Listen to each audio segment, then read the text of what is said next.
Oi pessoal, tudo bem? Eu sou a Juliana Lomazzi, sou casada com o Ildefonso Salmito, sou mãe de 7 filhos e nós adoramos viver o Natal em família com as nossas crianças.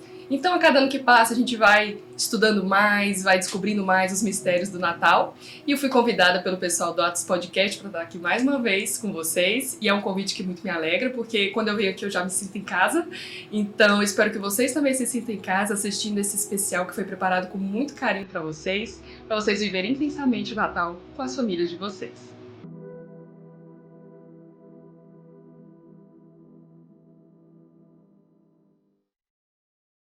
Imagine que o seu aniversário está chegando e você percebe assim, uma movimentação entre os seus parentes, os seus amigos, familiares. O pessoal começa a organizar alguma coisa, você está ali de olho, né? Você vê que alguém se carregou dos convites, estão organizando ali uma festinha, alguém já disse que encomendou o bolo, outro falou que já cuidou da decoração, né? Outro disse que comprou as velas, outro disse que comprou a bebida. E você vê toda aquela movimentação, inclusive te convidar, você vai participar deste momento, né? Dessa reunião. E você está falando assim, olha, me parece suspeito. Acho que o pessoal está organizando uma festa surpresa para mim. Acho que o pessoal vai comemorar meu aniversário nesse dia. E aí, chega o dia, né? Você chega todo feliz lá, né? Acreditando que nesse momento vão cantar os parabéns para você, né? Vão te elogiar, vão dizer algumas palavras, né? Em agradecimento pela pessoa que você é. Você é uma pessoa que sempre procura ajudar os outros, tá ali atento às necessidades de um, de outro. Inclusive, nesse ano, né? Aconteceu uma situação muito delicada ali com esse pessoal e você foi responsável por salvá-los, né, de algo muito ruim que poderia ter acontecido. Não sei, vamos pensar, talvez um incêndio, talvez um assalto que fosse acontecer, e você foi a pessoa determinante para evitar que aquela coisa muito ruim tivesse acontecido.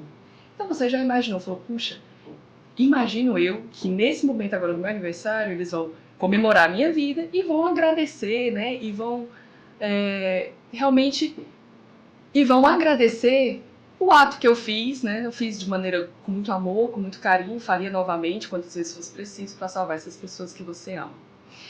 Então, você chegou, a festa aconteceu normalmente, todos comeram, todos se divertiram, mas absolutamente nenhuma referência a você foi feita.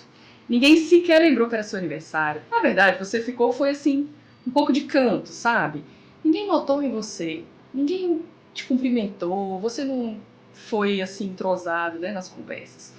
Imagina como você se sentiria, né? Fala, puxa, eu tenho tanto carinho por esse pessoal, eu faço tudo por eles com tanto amor, e nem para lembrar do meu aniversário, né, nessa comemoração, nem para cantar os parabéns, enfim. Então, quando a gente pensa, né, nessa situação, a gente se coloca, com certeza nós ficaríamos magoados, nós ficaríamos tristes, né, com essa falta de elegância das pessoas. Pois bem, isso é o que acontece muitas vezes no Natal. Mas se você se identificou com essa história que eu acabei de contar, dessa vez vai ser diferente, né? Vai ser bem diferente. E nós vamos juntos nesse caminho de Belém até o nascimento de Jesus. Nós temos aqui um presépio, né? E nós vamos falar nessa preparação para o Natal de cada um desses personagens. E a gente vai procurar entrar na história, a gente vai procurar sentir o que eles sentiam, viver o que eles viveram. E nós vamos realmente entender cada personagem que compõe o presépio. Então agora nós vamos começar falando sobre essa personagem muito importante na história da salvação, muitíssimo importante do presépio, que é Maria, Nossa Senhora. Quando entrou um pecado original no mundo, nós perdemos uma ligação muito íntima que nós tínhamos com Deus. Quando o pecado entrou, o pecado original, lá em Adão e Eva, nós perdemos os dons preternaturais e os dons sobrenaturais, que eram dons muito importantes que Deus havia concedido para nós. A nossa humanidade era um pouco mais diferente, era mais refinada com esses dons. Mas com o pecado nós perdemos. Então, poeticamente, a gente costuma dizer assim que esse período todo que a humanidade viveu até a vinda de Cristo foi um período em trevas, que os homens tinham muita dificuldade de ver a Deus. Como eu disse, nós estávamos vivendo em trevas, mas com o sim de Maria, a luz voltou a resplandecer. Por isso Maria é conhecida como Aurora. Eu separei um trechinho aqui de Paulo VI que ele diz, e vale muito a pena a gente ler. Ele diz o seguinte: o aparecimento de Nossa Senhora no mundo foi como a chegada da aurora que precede a luz da salvação, que é Cristo Jesus. Foi como o abrir-se sobre a terra, toda coberta pela lama do pecado, da mais bela flor que jamais tenha desabrochado no vasto jardim da humanidade.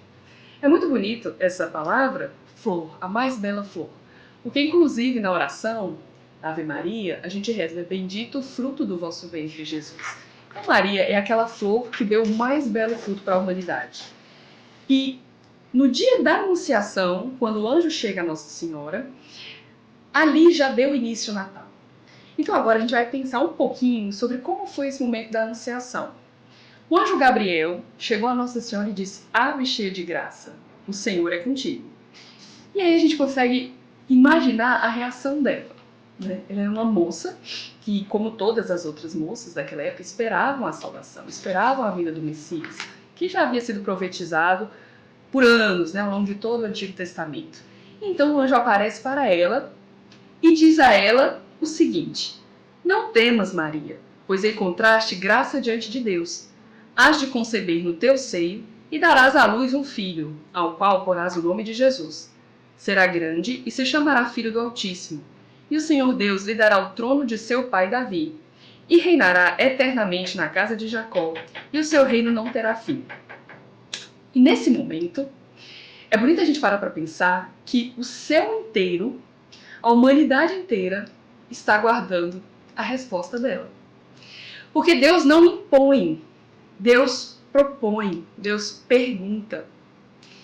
Quando a gente vai tratar com Deus, a nossa resposta precisa ser livre. Não pode ser uma resposta forçada, obrigada, tomada por medo. Tem que ser uma resposta livre.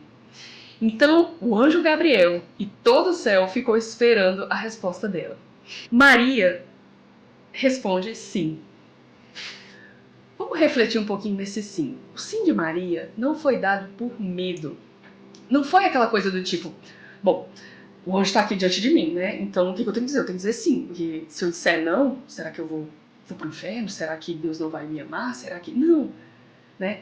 Maria responde sim. Só que primeiro ela pergunta: como se dará isso se eu não conheço o varão? Vamos refletir um pouquinho nessa pergunta dela. Não foi uma pergunta em que ela duvida ou em que ela já diz um não. Ela é uma pergunta muito espontânea, muito da simplicidade de Nossa Senhora mesmo. Como se dará isso, né? Eu não conheço homem algum. Como eu vou conceber um filho?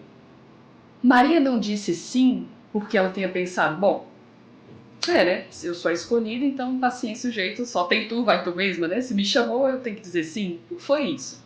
Não foi bem assim. Quando ela pergunta como, na verdade, o que ela quis dizer é: eu quero tanto fazer a vontade de Deus, eu quero tanto cumprir o que Ele tem para mim, a minha missão, que eu estou disposta a ir até onde for. Eu estou disposta a fazer o que Ele me pede. Como se dará isso? Então, o como de Nossa Senhora não foi um como negando, sabe? Foi um como dizendo: eu quero, faça-se. Eu não faço ideia de como isso vai acontecer, mas eu quero. Eu quero fazer a vontade de Deus.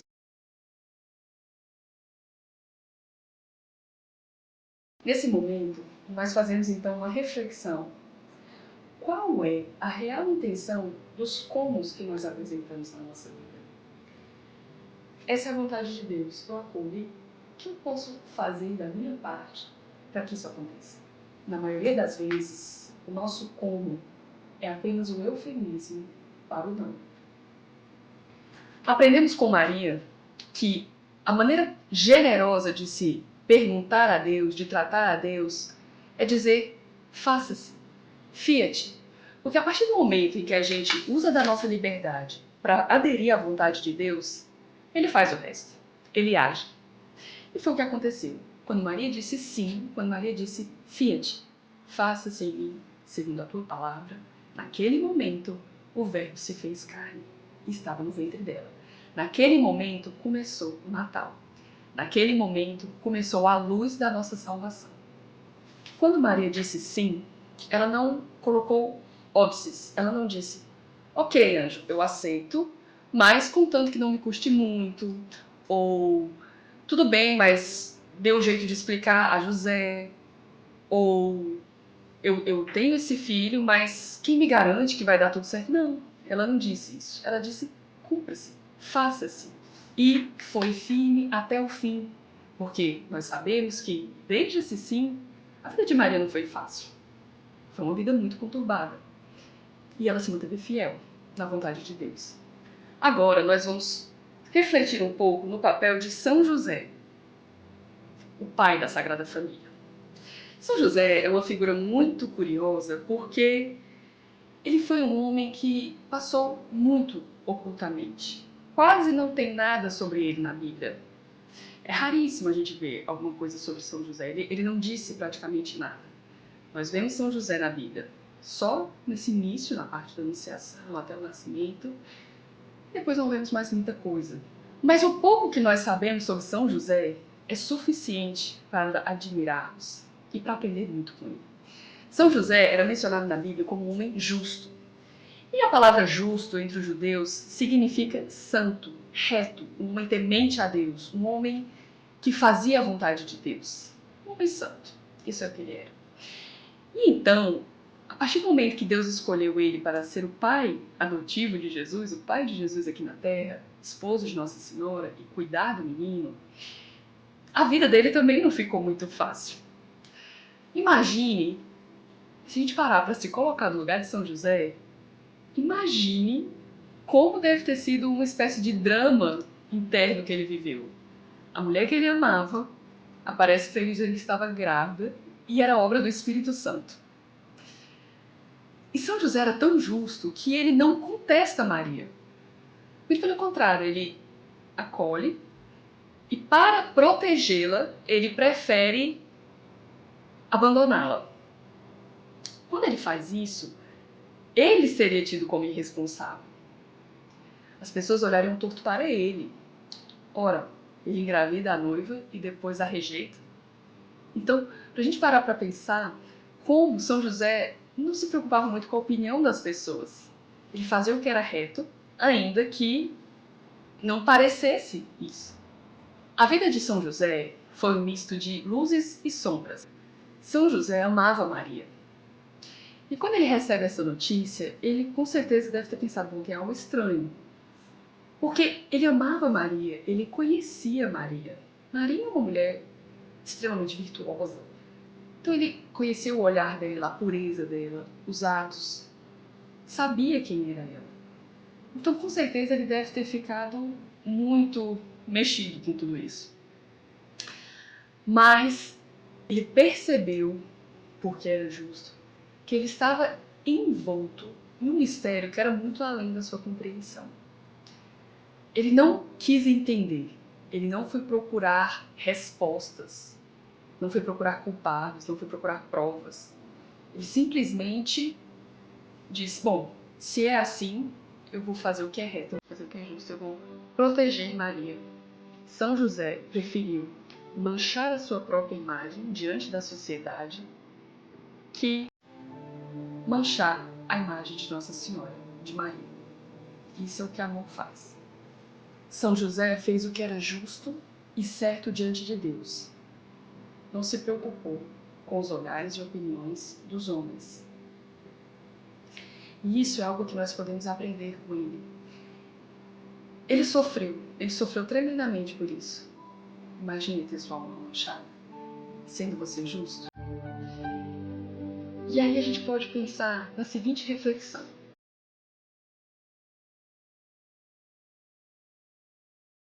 Quantas vezes você e eu sofremos por bobagens, coisas pequenas mesmo, às vezes coisas criadas pela nossa imaginação, e prontamente já fazemos com que os outros notem o nosso sofrimento, já saímos gritando aos quatro ventos, olha como eu estou sofrendo.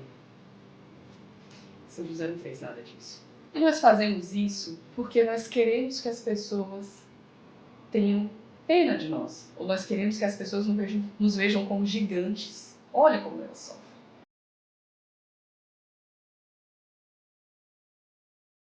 São José agia prontamente. Quando Deus falava, o anjo lhe falava através de sonhos, o que ele fazia? Imediatamente ele se levantava e agia, e fazia o que tinha que ser feito. E nós? Será que a gente age prontamente? Muitas vezes a gente tem dificuldade até de levantar da cama no horário certo, não é verdade? Eu falo por mim, isso acontece. É uma luta tremenda.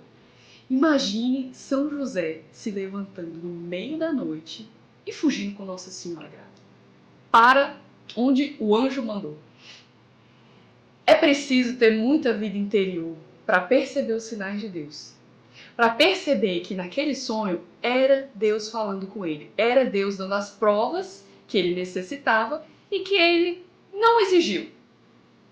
Quantas vezes a gente ouve a voz de Deus? Deus fala, o coração atento ele fala. Mas quantas vezes a gente ouve a voz de Deus e finge que não ouviu? Olha, me deu uma vontade de ser melhor hoje, mas eu vou esperar a vontade passar e depois eu me levanto. Isso acontece, nós somos humanos, nós somos falhos. Mas que São José nos ensine isso, a ter prontidão, a agir, a estar atento ao que Deus nos fala. São José, apesar de não reclamar, de não murmurar, de não se manifestar, ele foi um gigante. Foi um gigante oculto. Um gigante silencioso. Ele foi o escudo, ele foi a proteção de Nossa Senhora e do Menino Jesus. Eu não imagino São José como um senhor idoso, como muitas imagens e pinturas costumam retratar. Eu sempre imaginei São José como um homem forte, um homem viril, né, na flor da idade, e que usou tudo isso, essas potencialidades, para proteger Nossa Senhora e São José. Ele era um homem forte e a sua fortaleza exterior era um reflexo da sua fortaleza interior. Então aqui nós podemos pensar, será que eu sou uma fortaleza para minha família? Tanto o pai, a mãe. Será que meus filhos, meu cônjuge, sabe que ele tem em mim uma segurança, que eu não vou abandoná-los, haja o que houver? Que eu sou uma rocha, que eu sou forte, que eu sou escudo e proteção? Podemos então pedir a São José nesse momento que ele nos ajude, que ele nos dê essa força necessária que nós precisamos para levar a nossa família em diante dessa jornada que é a vida. Espero que você tenha gostado, você e sua família. Se você ainda não se inscreveu no canal do YouTube do Atos Podcast, se inscreva. Esse podcast também tem um perfil no Instagram, Atos Podcast Oficial. Me sigam também, Juliana Lomazzi, do Instagram. Espero você no próximo episódio.